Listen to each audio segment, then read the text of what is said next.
কর্মী আছে 20 জন আর 5 জন নেতা, এই মিলে যায় বলতেছে আমি পিয়ার পদ্ধতিতে নির্বাচন চাই। নির্বাচিত সরকার আসলে এই ধরনের ভুং বাং চুংচাং আর জায়গা পাবে না। এখন ওই ধরনের দলগুলো বেসিক্যালি চাই যে চলুক না একটু। পিয়ার পদ্ধতিতে যদি নির্বাচন হয় তাহলে সবচেয়ে বেশি লাভবান হয় আওয়ামী লীগ। কেন আওয়ামী লীগ লাভবান হয়?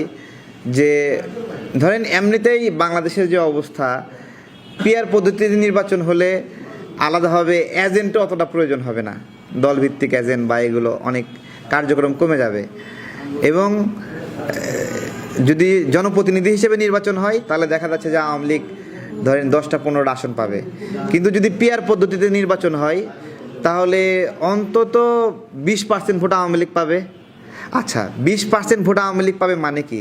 3-20-এ 60 জন, 60 জন এমপি হবে আওয়ামী লীগ থেকে, তাই না?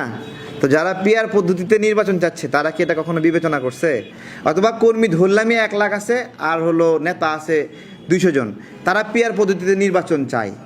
তো আমার ওইটাই প্রশ্ন যে তারা তাদের প্রয়োজনে চাচ্ছে, জনগণের কাছে জিজ্ঞাসা করা হয়েছে জনগণ এটা চায় কিনা? আমি তো স্পষ্ট করে বলেছিলাম এখন নির্বাচন হয় কি, প্রত্যেকটা এলাকায় একজন ব্যক্তি জনপ্রতিনিধি হিসেবে নির্বাচিত হয়, সেই জনপ্রতিনিধিকে জনগণ ভোট দেয়। এরকম আরও অনেকে প্রতিযোগিতা করে, যারা অপেক্ষাকৃত খারাপ সেই খারাপগুলো বাদ পড়ে অপেক্ষাকৃত ভালো ব্যক্তি নির্বাচিত হয়, তাই না? পিয়ার পদ্ধতিতে সমস্যা কি আমি বলি।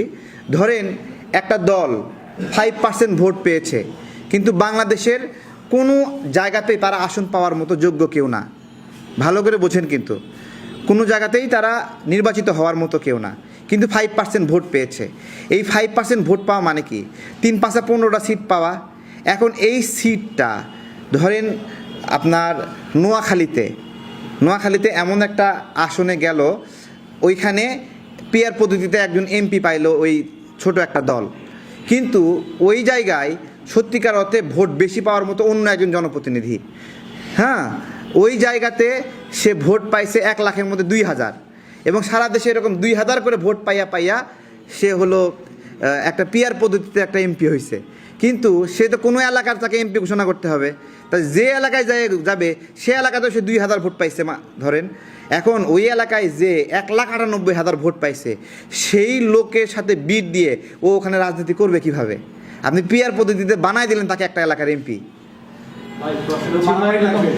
মানে সে তো ওই জায়গার যে প্রভাব প্রতিপত্তি ক্ষমতা, ওই জায়গায় জনগণের যে ভালোবাসা, সেই লোক বাদ দিয়ে পিয়ার পদ্ধতিতে ঝড়ে বক মরার মতো অন্য একজন লোক গিয়ে ওখানে এমপি হচ্ছে, সে ওই এলাকার গিয়ে জনপ্রতিনিধি হবে, তাই তো?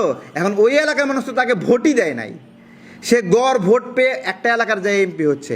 এটা যে কি, এটা হলো জনগণের সাথে মানে হলো বিচ্ছিন্ন একটা রাজনৈতিক ব্যবস্থাপনা হবে। এবং পিয়ার পদ্ধতির মাধ্যমে জনগণের কাছে রাজনৈতিক দল নেতাদেরকে যেতে হবে না। তারা এখন যেটা হয় যে আমি আমার এলাকায় গিয়ে আমি হলো মানবিক আচরণ করতে বাধ্য, জনগণকে সমীহ করতে বাধ্য। যখন পিয়ার পদ্ধতিতে আপনি যাবেন তখন একটা লোক নির্দিষ্ট এলাকার জনগণের কাছে দায়বদ্ধ থাকবে না, আর তারা তাদের কাছে ভোটের জন্য দায়বদ্ধ না, ওইখানে গিয়ে খরচ করতে চাইবে না।